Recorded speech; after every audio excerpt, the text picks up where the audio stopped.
to induct Neil Diamond, here's Rock and Roll Hall of Famer Paul Simon.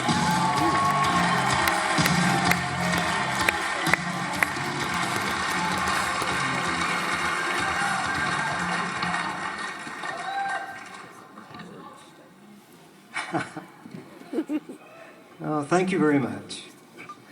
Tonight, it is my privilege to induct into the Rock and Roll Hall of Fame Neil Leslie Diamond.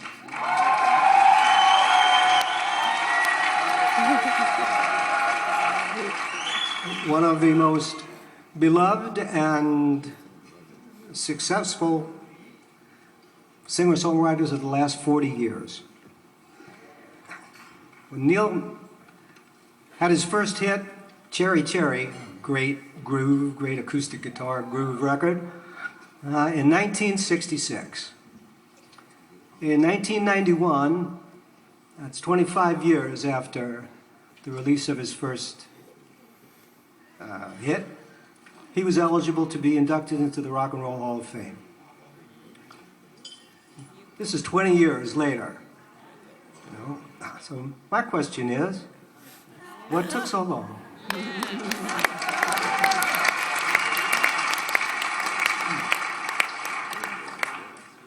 I'd like to tell you a little story, a not very well-known story about Neil Diamond and me. In fact, I just said to Neil, I don't think I even told you this story. So anyway, I was recording Graceland in South Africa, and there was a South African musician named Sipho Hotsticks Mabuse, and he invited me to come, kind of clandestinely to Soweto at night, which at that time white people weren't allowed to go to Soweto without getting a permit from the government, which was no musicians would agree to that.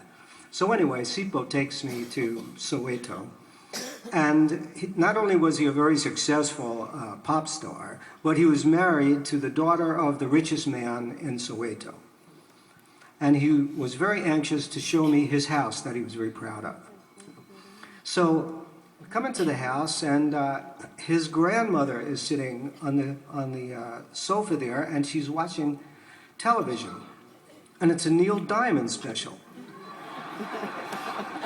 And Sipho introduces me to his grandmother, and he says, "This is a very famous singer from America. It's Paul Simon, and she's nice to meet you." And she's looking at Neil, and then she's looking at me, and then she's looking at the television, and she looks at me, and she said, "That's you," she said to me.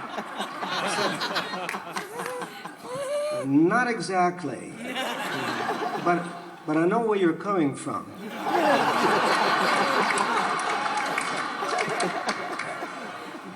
When Neil was younger, he was known as the Jewish Elvis Presley, which is a lot better than being the Jewish Fabian. In fact, in synagogues, many synagogues across the country, Elvis was considered a bogus Neil Diamond.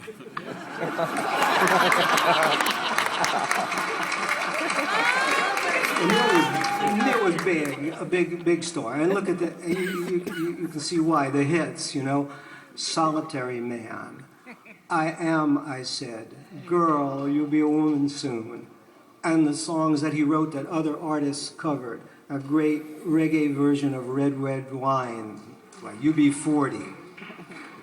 I'm a Believer, probably the best song the Monkees ever recorded.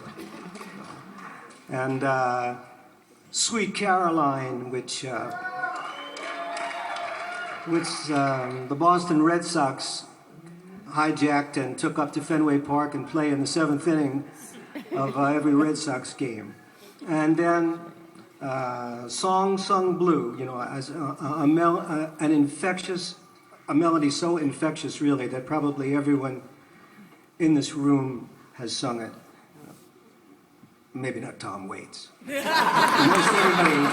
everybody in the room has probably sung this song. And then, the month-long, at the garden sellouts that he seemed to do, every year.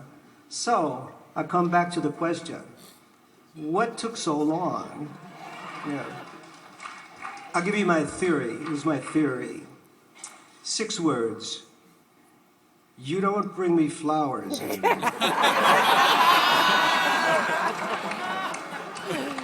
A really beautiful love song, sung with one of the great voices of the 20th century, Barbra Streisand. No. Unfortunately, if it's Barbra Streisand, it is not rock and roll. And I don't think they allow that DNA even close to the Rock and Roll Hall of Fame. Which is a tough break for Neil, because Barbara, she doesn't care. She's got Oscars and Tonys and all that stuff. But for Neil, it's a possible reason. Because if you consider the possible alternatives, let's say he did the song with Elton John, a duet with Elton John. It's a rock classic. I mean, you could think of the covers that could have come out of that, the Mick and Keith version, the Simon and Garfunkel Faux Valentine's Day album version. So, let us celebrate the career and the music of Neil Diamond.